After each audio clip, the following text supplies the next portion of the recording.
Assalamualaikum warahmatullahi wabarakatuh. First of all, we give thanks to Allah Subhanahu wa Ta'ala for blessing and the mercies us to make our life better.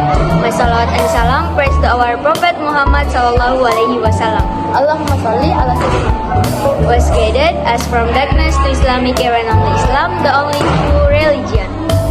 Hai teman-teman, perkenalkan nama saya Salsabila dan teman saya Mutiara. Kami dari kelas 11C, kelompok 4B dengan materi pertama yaitu penyalahgunaan narkotika dan obat-obatan terlarang, dan materi kedua Ketidakadilan hukum. Nah, sebelum kita masuk materi, alangkah baiknya kita berdoa dulu ya teman-teman. Berdoa dimulai. Berdoa selesai. You ready, kids? Aye, aye, Captain! I can't hear you. Aye, aye, Captain! Oh! Sebelum masuk ke materi, saya akan menjelaskan apa itu narkotika. Narkotika merupakan obat terlarang yang penggunaannya diatur oleh undang-undang. Mungkin sebagian dari teman-teman ada yang bertanya-tanya, apa sih dampak dari penyalahgunaan narkotika? Nah, dampaknya sangat berbahaya, seperti dapat mengganggu psikis, kesehatan, dan lain sebagainya. Masyarakat yang melakukan penyalahgunaan narkotika akan dijerat sanksi oleh undang-undang yang berlaku.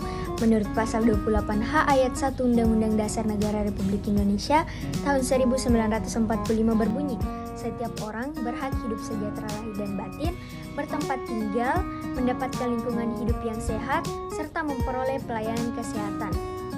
Regulasi tentang penyalahgunaan narkotika dan obat-obatan terlarang diatur dalam Undang-Undang Nomor 35 Tahun 2009 tentang narkotika. Pencegahan dan pemberantasan penyalahgunaan narkotika dan obat-obatan terlarang sangat diperlukan, sehingga dalam Undang-Undang Nomor 35 Tahun 2009 perlu dibentuk Badan Narkotika Nasional yang selanjutnya disebut BNN. Apa sih itu BNN? BNN merupakan lembaga pemerintahan non-kementerian yang berkedudukan di bawah Presiden dan bertanggung jawab kepada Presiden. Strategi operasional penanganan permasalahan narkoba sebagai berikut.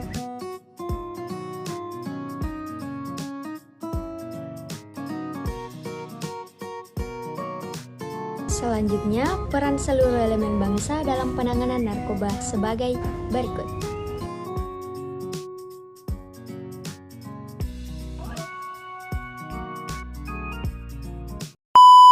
Nah, adapun dinamakan dengan ketidakadilan hukum, Indonesia merupakan negara yang berdasarkan hukum yang termasuk dalam pasal 1 ayat 3 Undang-Undang Dasar Negara Republik Indonesia tahun 1945.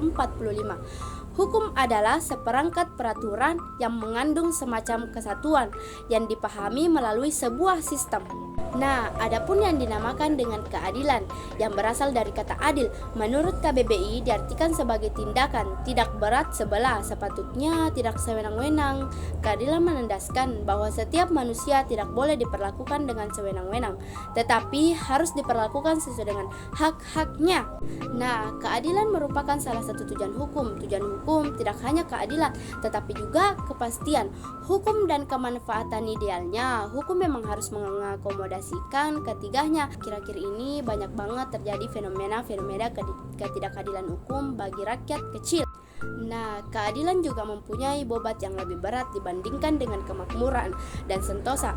Sesuai Pancasila kelima, bahwa keadilan bagi seluruh rakyat Indonesia, hal ini berarti keadilan sosial harus berlaku untuk seluruh rakyat Indonesia dimanapun berada tanpa terkecuali. Adapun standar keadilan didasarkan kepada norma-norma baik dan buruk yang didukung oleh prinsip-prinsip hukum yang fundamental. Dengan demikian, keadilan yang dimaksud adalah harmonitas atau keseimbangan antara kebebasan individu dan kepentingan masyarakat. Disinilah hukum memainkan peran yang penting dalam mendamaikan kepentingannya pribadi dengan kepentingan masyarakat dan hukum sebaliknya. Mungkin itu saja penjelasan ketidakadilan hukum yang bisa saya sampaikan. Lebih dan kurangnya mohon dimaafkan. Wassalamualaikum warahmatullahi wabarakatuh. Nah, itulah tadi materi yang sempat kami sampaikan. Kurang dan lebihnya mohon dimaafkan. Wabillahi taufiq wal hidayah. Wassalamualaikum warahmatullahi wabarakatuh.